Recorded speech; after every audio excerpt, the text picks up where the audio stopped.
IT అధికారులు దూకుడు పెంచారు అనడంలో ఎలాంటి అతిశయోక్తి లేదు. ఎందుకంటే మనం చూస్తూనే ఉన్నాం తాజాగా FDC chairman producer 'Dil Raju' ఇంటి మీద at the same time 'Mythri movie makers' and 'mango' సంస్థకి సంబంధించినటువంటి పలు సంస్థలపై ఐటీ అధికారులు దూకుడు పెంచారు. సో, వారి ఇళ్లపైన, వారి కుటుంబ సభ్యులపైన, కుటుంబ సభ్యుల ఇళ్లపైన, అలాగే వారి ఆఫీసుల పైన కూడా ఐటీ అధికారులైతే ఒక సోదాలైతే నిర్వహిస్తూ ఉన్నారు.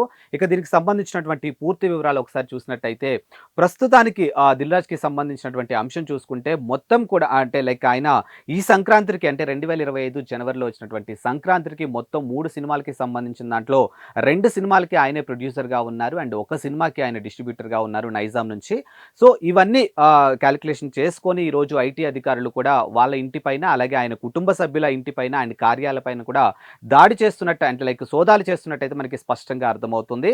అండ్ ప్రస్తుతానికైతే ఐటీ అధికారులు దాదాపుగా 55 బృందాలుగా విడిపోయి ఒకేసారి 8 చోట్ల ఐటీ సోదాలైతే నిర్వహిస్తూ ఉన్నారు. సో, అందులో ప్రధానంగా 'దిల్ రాజు'కి సంబంధించినటువంటి అంశం బయటికి రావడం జరిగింది. అలాగే 'మైత్రి మూవీ మేకర్స్' అండ్ 'మ్యాంగో' సంస్థకి సంబంధించినటువంటి సంస్థకి ఆ కార్యాలయాలు ఏదైతే ఉన్నాయో, లేకపోతే దాని హెడ్స్ ఎవరైతే ఎండీస్ కానీ, లేకపోతే దానికి చైర్మన్స్ ఎవరైతే ఉన్నారో, సో వాళ్ళ ఇంటి పైన కూడా ఇప్పుడు ఐటీ అధికారులు సోదాలైతే చేస్తూ ఉన్నారు. అండ్ ఎందుకు ఇప్పుడే సోదాలు చేస్తున్నారంటే దీనికి సంబంధించినటువంటి అంశాన్ని 'దిల్ రాజు' ఈ అంశం పైన రియాక్ట్ కూడా అయ్యారు.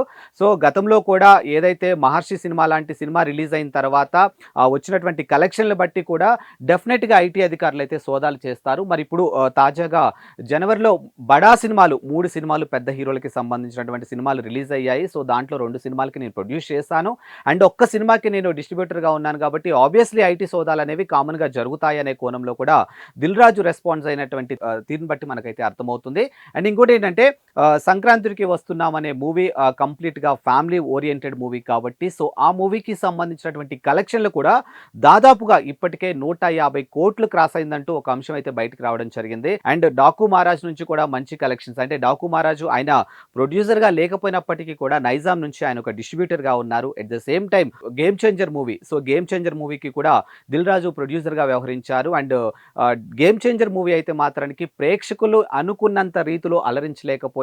అండ్ ప్రేక్షకుల నుంచి కూడా కాస్త మిక్స్డ్ టాక్ అయితే రావడం జరిగింది. సో, ఆ అంశంలో ఖచ్చితంగా 'దిల్ రాజు' నష్టాల బారిన పడబోతున్నారు అనే కోణంలో కూడా రిలీజ్ అయిన 2, 3 డేస్ తర్వాత ఆ కలెక్షన్‌లు బట్టి చాలామంది విశ్లేషకులు సోషల్ మీడియా వేదికగా వెల్లడించారు. బట్ అనూహ్యంగా ఆ తర్వాత వచ్చినటువంటి 'డాకు మహారాజ్' అనేది ఏదైతే ఇక్కడ ఉన్నటువంటి కాస్త నెగటివిటీ ఉందో దాన్ని కాస్త పాజిటివ్‌గా మార్చారు. అండ్ జనవరి 14వ తారీఖున రిలీజ్ అయినటువంటి సంక్రాంతికి వస్తున్న మూవీ మాత్రం నిజంగా సూపర్ డూపర్ హిట్ అవ్వడంతో 'దిల్ రాజు' ఎక్కడైతే అంటే లైక్ 'గేమ్ చేంజర్' మూవీ విషయంలో ఎక్కడైతే కొంచెం వెనక పడ్డారో ఆ తర్వాత సంక్రాంతికి వస్తున్న మూవీతో మాత్రానికి ఆ కలెక్షన్‌ల పరంగా ఇక్కడ ఏదైతే కాస్త లాస్ అయ్యారనుకున్నారో అది అక్కడ కవర్ అయింది అనే కోణంలో కూడా చాలామంది రాజకీయ విశ్లేషకులు వారి యొక్క అభిప్రాయాలను వెల్లడించుకున్నారు. అండ్ ఇంకా 'మైత్రి మూవీ మేకర్స్‌కి' సంబంధించి వారి బ్యానర్ నుంచి కానీ, లేకపోతే వారి ప్రొడక్షన్ నుంచి కూడా దాదాపుగా చాలా పెద్ద సినిమాలొచ్చాయి.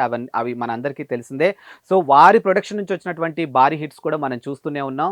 So, at the same time ఇప్పుడు ఎఫ్‌డీసీ చైర్మన్ 'దిల్ రాజు' ఇంట్లో ఏ విధంగా అయితే ఐటీ సోదాలు జరిగాయో మరి 'మైత్రి మూవీ మేకర్స్' నుంచి కూడా భారీ హిట్స్ ఉన్నాయి కాబట్టి డెఫినెట్‌గా అక్కడ కూడా కలెక్షన్‌ల పరంగా వారికి అనుకున్న దానికంటే కూడా ఎక్కువగా కలెక్షన్‌లు వచ్చాయనేది మనకి సోషల్ మీడియా వేదికగా మనం చూస్తూనే ఉన్నాం కాబట్టి ఆబ్వియస్లీ ఐటీ అధికారులు వాళ్ళ కార్యాలయం పైన లేకపోతే వాళ్ళ ఇంటి పైన కూడా సోదాలు నిర్వహిస్తున్నట్టయితే మనకు తెలుస్తుంది. అండ్ తాజాగా ఇప్పుడు ఎఫ్‌డీసీ చైర్మన్ కానీ, లేకపోతే 'మైత్రి మూవీ మేకర్స్' కానీ అండ్ 'మ్యాంగో' సంస్థకి సంబంధించినటువంటి ఈ సంస్థల మీద అయితే ప్రస్తుతానికి ఐటీ అధికారులు సోదాలు నిర్వహిస్తూ ఉన్నారు. అండ్ మరోవైపు వీళ్ళు కాకుండా ఇంకా కొంతమంది సినీ సెలబ్రిటీస్‌కి సంబంధించినటువంటి ప్రొడ్యూసర్స్ కార్యాలయాల పైన కూడా ఐటీ సోదాలు నిర్వహిస్తూ ఉన్నారు.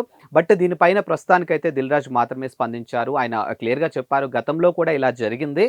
ఇది జరగడం అనేది సర్వసాధారణంగా జరుగుతుంది. ఇందులో కొత్తేమీ లేదు. ఎందుకంటే డెఫినెట్‌గా మూవీకి సంబంధించినటువంటి ఏదైతే కలెక్షన్స్ ఉంటాయో గ్రాస్ అవ్వచ్చు, లేకపోతే నెట్ అవ్వచ్చు, ప్రతి అమౌంట్‌ని కూడా ఖచ్చితంగా సోషల్ మీడియా వేదికగా మూవీ టీమ్ అవ్వచ్చు, లేకపోతే అఫీషియల్‌గా అవ్వచ్చు, అన్‌అఫీషియల్‌గా అవ్వచ్చు, ఖచ్చితంగా ఎవరికి వాళ్ళు వారి యొక్క ఒపీనియన్ షేర్ చేసుకుంటారు కాబట్టి ఇవన్నీ చూసినప్పుడు డెఫినెట్‌గా ఐటీ అధికారులు సోదా చేయడంలో తప్పే లేదు అనే కోణంలో కూడా ఆయన మాట్లాడినటువంటి తీరు మనం చూద్దాం మరి ప్రస్తుతానికైతే 55 బృందాలుగా విడిపోయినటువంటి ఐటీ అధికారులు ప్రస్తుతానికి 8 చోట్ల ఒకే చోట సోదాలైతే నిర్వహిస్తున్నారు. మరి ఇది ఇక్కడితో ఆగుతుందా? లేకపోతే ఇంకాస్త ముందుకెళ్ళి ప్రస్తుతానికి ప్రొడ్యూసర్స్‌కి సంబంధించినటువంటి సంస్థలపైనే ఐటీ అధికారులు సోదాలు చేస్తున్నారు. మరి దీని తర్వాత ఎవరైనా హీరోల ఇళ్లపై కానీ, లేకపోతే హీరోలకి సంబంధించినటువంటి కార్యాలయాల పైన కానీ ఏమన్నా సోదాలు హోదాలు చేసే అవకాశం ఉందా అనేది మాత్రం ఇంకా స్పష్టత లేదు.